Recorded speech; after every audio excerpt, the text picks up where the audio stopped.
Hello, friends. Satnam.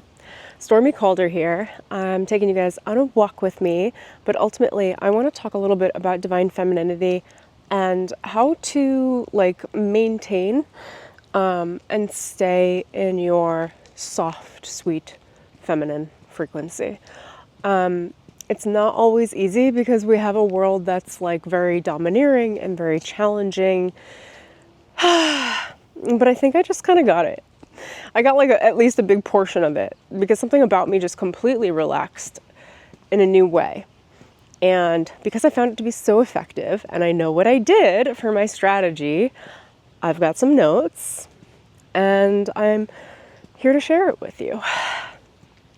So I'm sure you ladies have heard somewhere okay, how do I stay in my feminine? We all have a balance of masculine and feminine energies within us, and women in our current society tend to be over masculinized because we have to take care of ourselves and protect ourselves. So it's not always easy to be in a feminine, soft, sweet state or frequency when you're challenged a lot in your environment. Or in high stress and have high cortisol levels, right?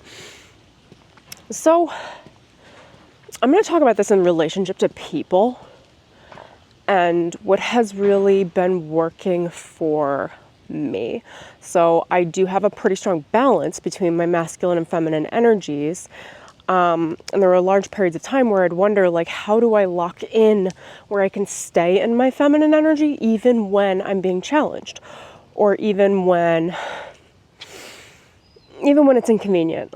And I've been really working on anchoring those habits and patterns in my own behavior, just to lock it in for myself.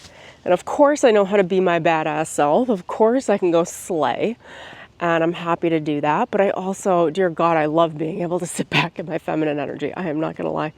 So I think the first thing, my mic drop. Okay, one sec. I'm going to try to read my phone at the same time that I'm holding the mic and the camera. We'll see. So I think the first thing to tackle here is that I think first we have to get good at choosing the right people to be around based on the behavior that we see from them in the moment and whether or not that behavior feels satisfactory or safe. I feel like what throws me in my masculine energy when I don't want to be in it around humans is when I'm surrounded by people that either refuse to take responsibility, can't take responsibility, won't take responsibility, or won't take charge. And a lot of that comes from, for a lot of us, comes from early childhood development. If you had parents that could not handle themselves emotionally or physically or mentally, or parentification is real, we tend to have those patterns or grooves in our energy behavior where people around us, even as adults, will make us the parent or make us take responsibility in situations because we are so accustomed from early childhood development, if you have experienced parentification as a child, where there's a role reversal essentially because the parents or caregivers weren't capable of meeting the children's needs, so then the children end up parenting the parents. And there actually is a role reversal. Those of us that experience that as adults tend to have a really strong magnetic attraction to being caregivers for everyone around us, not by choice. And this happens to a lot of women, and I know my audience pretty well, so I'm just going to speak straight to it. So if this feels like it might be you, we have to be a little bit more conscious of our choice to choose to be around people who consciously claim and take responsibility for themselves and others. And often that requires not just trusting your gut or a hunch, because your gut or hunch will surround you with people like how you grew up. And if you already have a groove for caretaking because you were forced to be in a caretaking mode, you will be caretaking. And as a woman, that means you're in your masculine energy, generally speaking. It means you're planning. It means you're analyzing. It means you are literally forecasting for people and taking responsibility and accountability and meeting them. And that's not exactly where the divine feminine sits. That's that nice, sweet, soft girl era that we hear about all the time. Involves you being surrounded by people who are responsible, who actually can take responsibility for themselves and others. And to get there, sometimes we just have to make a better choice, a conscious choice, by seeing the people around us and consciously acknowledging whether or not you like them. I don't know that it matters. It's like, I tend to, well, I'll give you an example. Not for me, but like place yourself in this position. Like maybe you go, I tend to attract people that I like, really easily. And the people that I like tend to be people that need to be taken care of in one way or another. And I end up over-facilitating everything, or it just happens even when I ask them to do things, like they don't. And it's not that, I hope this is making sense. I'm speaking to one specific audience. It's that we need to choose better people. And it's not that these people are bad. It's that they facilitate your injury. And when we get better at acknowledging different sorts of relationships that will feel a little less comfortable than we're accustomed to, because your gut's not going to say, oh my God, I love this person. Like, I want to be around them. It's not going to be your gut. It's going to be you slowing down your mind, looking at how someone is acting and behaving and saying, can they take responsibility? Are they taking responsibility? Are they responsible? And if they are, that means I don't have to be responsible for them. And when we carry this injury as feminines, that's like, I don't know how to say it. It's a necessity to look at things this way, because otherwise you're going to end up carrying people with you. And then you can never rest back in your feminine energy. So get good at choosing the right people to be around based on the behavior you see from them, and choose people that might not be your first pick automatically based on your gut, but that you choose because you see behaviors that are good to reinforce around you, so that you don't claim as much responsibility, so that you can actually sit back a little bit more. And again, that might be uncomfortable because I don't know, for me, my gut chooses the most fun people. Like, oh my gosh, I get the most fun people around me, and then I end up caretaking absolutely everyone. And I'm like, what is going on here? How did we do this? Oh, gosh. So now I'm not trusting my gut. Now I'm just like, nope, I know the traits. I'm going to look for those traits, and I surround myself with people with those traits. Done. And it's placing me in my feminine energy, and I feel better about it. Okay. Number 2 is to then choose a slower pace with getting to know people, whether it's friendships, relationships, all sorts of relationships, work, anything. Choose a slower pace to give you the time to be mindful and to feel relaxed in your pace, so that you can make the conscious decisions that keep you in a relaxed frame of mind. So instead of firing off the messages to someone, texting or call it, I feel like we're always pressured to make lots of fast decisions. And I tend to be a slow texter in general. I don't respond to people immediately by any means. And I've just noticed the more space I give myself, I'm responsible for my response. And if I take it slow with myself, I'm better at choosing circumstances, experiences, and making suggestions where it's easier for me to maintain my feminine energy, and other people will respect that. But if I were racing from one thing to the next thing, my automatic patterns are masculine patterns. I'm very much just do it, get it done, move it in action. Yeah, what do you need? I've already planned it. Oh, is that where you, I already know where we're going, what we're doing, and I don't want to be in that mode. So, and this is for all of my relationships. This is my example for you. All of my relationships, I'm focused on allowing my femininity to step forward.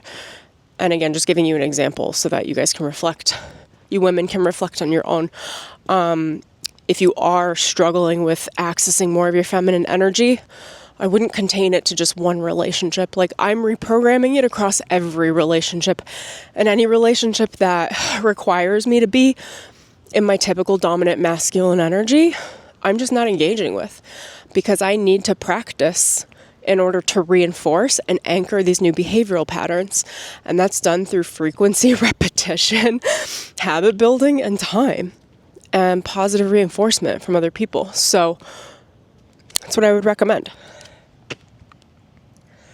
I'm getting out of breath. Okay. Number 3. All right. Obviously, not everybody's going to be able to meet you. Not everyone is capable of holding you in a way in any sort of relationship where you can maintain your feminine energy. It depends on their needs, your needs, the circumstances, what have you. So, part of maintaining feminine energy and being in your divine feminine, soft, sweet girl era is...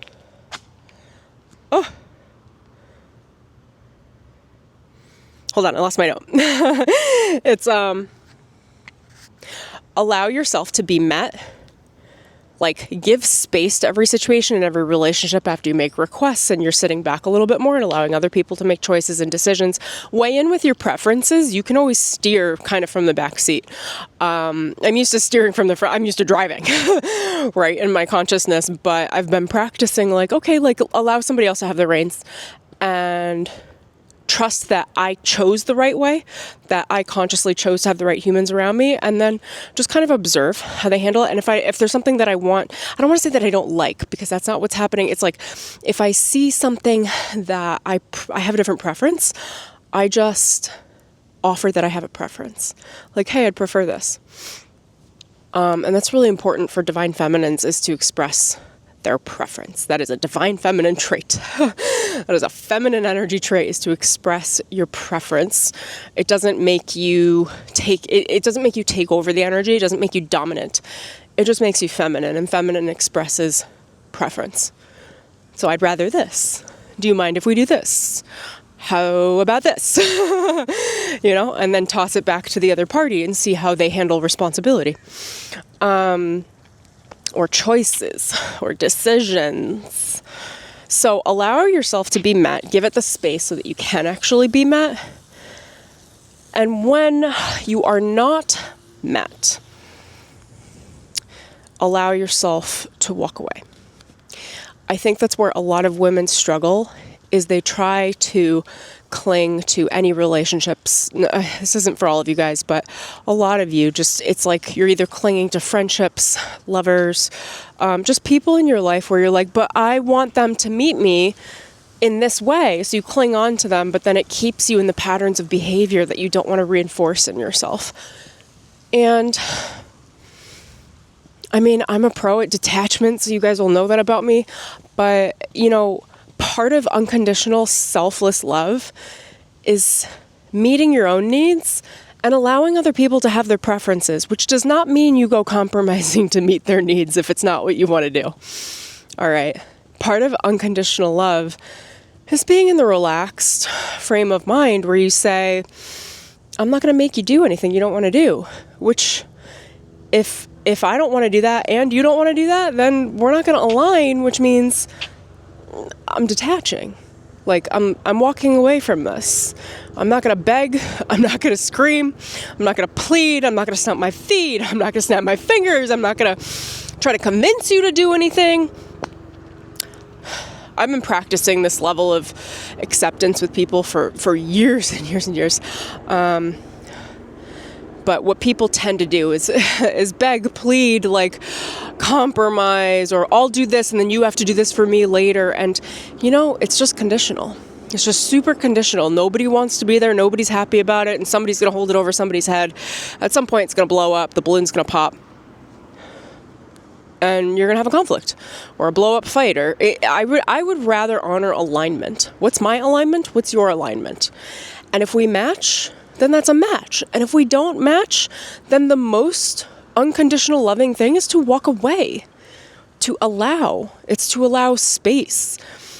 It's to allow other people to make their free will choices, which allows you to make your free will choices to be in your soft, sweet, feminine era when other people would have you be dominant to take care of their needs. Okay. So anyway, I think it's important, especially for women. This is a very feminine trait. It's like when you're not met and things aren't aligned, you are not here to scream. You are not here to be petty. You are not here to be vicious. Just calmly, like, you don't need to engage. You don't have to do it. You don't need to manipulate. You don't need to do anything. You just walk away. Calmly walk away. And if you have weird emotions about that, then that's your problem, is to walk away and then figure out your stuff, because that person is honoring themselves. We just live in a society that's very codependent. So we tend to think it's normal to like be like, oh, well, we'll compromise. We'll compromise. Okay, fine. I'll do it again this time, Jerry, Matilda, whatever. And it's like, it's just not honoring anyone. It's just creating more codependent relationships. I'm not even gonna get into that. Okay, so part of the caveat I have there is when you walk away, it's without thinking anything negatively about you or anyone else. It's more just respecting that for any commitment, connection, friendship, relationship, or bond, that there needs to be agreement. And that agreement is going to be the easiest to keep long term and maintain if you both agree to the same things. Not one person being forced or another person forcing to maintain the commitment or connection. Like, I have had so many good friendships in my life that were just not quite aligned. Like, I would overexert to have them and as friends, and I still love them. But I can't walk the other side of the street every effing time. It's exhausting. You end up using all of your resources to keep friends in your life that aren't reciprocating your actual needs. And it's not even anything negative on them. It's just that we have different levels of relationships. And they just are where they are. And something I say all the time is like, what are you going to do? Force people to do stuff for you? I'm like, if they can't, they can't. Like, it's just... What are you going to convince them? Are you kidding me? They're not capable. They've already shown you they're not capable. So why even try to make it more than something that it is, or try to get your needs met? This is where we get really hurt, by the way, is by trying to get our needs met as women. Here's my confirmation, the crow, from people that are incapable of meeting the needs. And when people are incapable of meeting our core needs, they will either tell you or they will show you. So also please remember that a lack of response from people is a response. You guys need this. It's a huge confirmation. Anything else? Nope, that was it. That was your confirmation. That crow. Okay, and I really want to overemphasize here, unconditional love is allowing your needs to be met and allowing the other person's needs to be met, which does not mean enmeshing. It doesn't mean bonding together when you both want different things. Unconditional love is allowing someone to be what they are, and if they can't meet your needs, to love them from afar. If you can't meet their needs, to be able to walk away with love, at least with neutrality, right? And on the tail of that, I would say, do you really want to be aligned with someone who... Wait, hold on. What did I say? Do you really want to be in a relationship with someone, again, at any level, friendship or romantic, who you have to work hard, or they have to work really hard to like match, to like get together, to actually do stuff, to be in alignment? You can, and that's how old relationships are done, 3D relationships, but it's a lot of work. What I prefer to do is to be observant and to see where people's natural frequency is, to see where their natural alignment is and their natural behaviors. And then what I look for in healthy relationship is I look to see if my natural behaviors are in alignment with their natural behaviors and their natural preferences. Because of course people, like in relationship and when they love you in any way, will bend the rules here and there to come meet you. But that becomes very, very stressful long term because no one's able to like actually relax in their rested energy. And when you're in your feminine energy, you don't need to be carrying people and overcompromising, which means we want to be aligned with someone or with people who are naturally in alignment with us in our rested state, as opposed to bridging the gap and making it easy for people to connect with you, which means you'll always have to put in the work to maintain that connection.